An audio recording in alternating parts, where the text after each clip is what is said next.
أعوذ بالله من الشيطان الرجيم. بسم الله الرحمن الرحيم. So I will continue today with tradition of Mufaddhal. I will begin today where Imam discuss about dreams and the ingenuity underlying them. According to Imam Jafar Sadiq alayhi salam, Allahumma salli ala Muhammad wa ala Muhammad, there are dreams that comes true and dreams that are not true, all mixed up. So if all dreams are true, all men would have been prophets. If all dreams were untrue, they would have been useless, rather redundant and meaningless.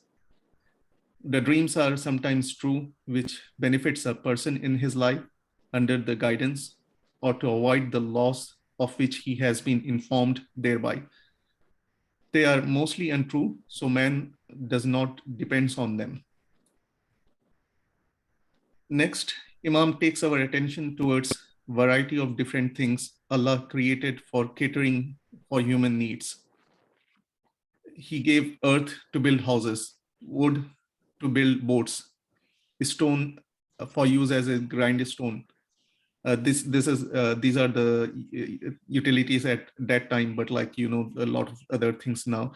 Iron for industry, copper for utensils, gold and silver for business transaction, gems for treasures, corn for food, fragrant articles for pleasure, medicines to heal the sick, the quadrupeds as a beast of burden, and dry wood as fuel. So can one count all these things which are numberless? Then Imam says, do you think that if a man enters a house and sees it supplies it supplied with all human needs, the whole house full of treasure and everything placed with a definite purpose, can he imagine all those things have been arranged by themselves without anyone to plan it? His contents have come by themselves? Then how can any rational being suggest that this world and all its contents have come by themselves? Imam says to learn a lesson from the things that have been created to meet human needs and the great ingenuity underlying them. For example, corn has been produced for him, but he has been entrusted with the duty of grinding and cooking. Wool has been produced for him, which he must grind, spin, and weave.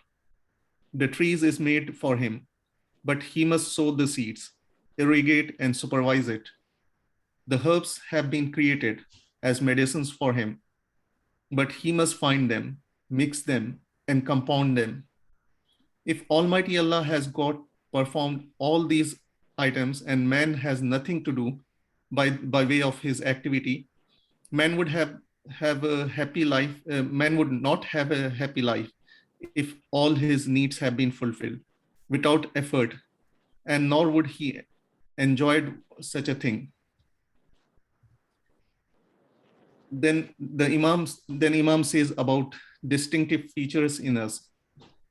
Know why one man does not resemble another. Each individual has to be recognized personally by his particular build, as they have to conduct business among themselves, which does not concern with animals. Not so in man. If by chance a pair of twins become alike in shape, people feel great deal of confusion in dealing with them. What must be given to one might be handed over to another. One is held in place of another for retribution. Now Imam says, will you believe a person who says that a picture on a wall, which you see, has come into being by itself without the aid of an artist? Certainly not. You will laugh at him. How then can you believe that a living man with faculties of speech and movement can come into being of himself, while you are not prepared to entertain such belief in regard to lifeless picture? Then Imam says, like, who then has provided such nicety and perfections which stagger imaginations. Surely he who created all things, all these, whose grace extend to all things. Then Imam discuss about limited growth. Imam says like, why does it happens that the bodies of men do not grow beyond a certain limit, despite the fact that they continue living and to feed? What is this due to? If not, if not due to deep perseverance, the Almighty Allah has so ordained that each species of living being should have a definite limit of growth, no bigger nor smaller. They continue to increase up to that limit, and then they stop growing, even though feeding continues. If it were not ordained that they would have continued grow till the bodies would have grown out of recognizable limit. Next, Imam talks about fatigue and pain. Why is it in the case of human being, particularly the movement and activities create fatigue in them? If man did not suffer hardness and pain, how could he have evaded evil deeds, prostrated before Allah, or sympathize with the people? Don't you see that no sooner a man is inflicted with a pain than he turns in perfect humility towards Allah subhanahu wa ta'ala, supplicating for restoration of his health before his creator? If man had no pain in being beaten, this is another reason Imam says why we have fatigue and pain. If man had felt no pain in being beaten, how could the government have reformed the criminals? Next, Imam talks about man and woman. Supposing only males or females have been created in living beings, would not their species have become extinct? It is thus to preserve their species that a mixture of males and females is brought into being in the right proportion. Why is it that when a man and woman reach puberty, man alone grows a beard? It is not in accordance with set design.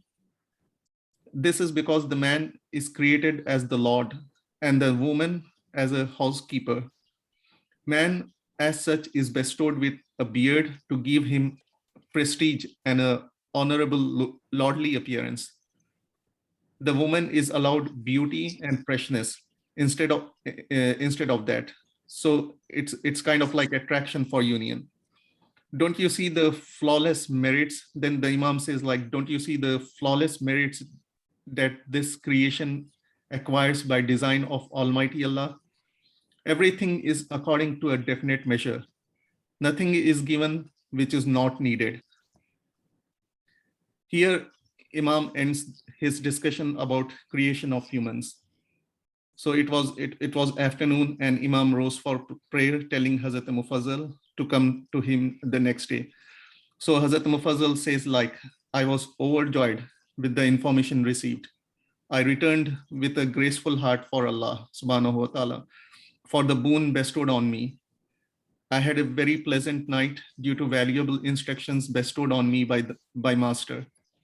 So here I will end today's talk, today's presentation, and I will continue with the next chapter in the next session. Thank you. Jazakallah.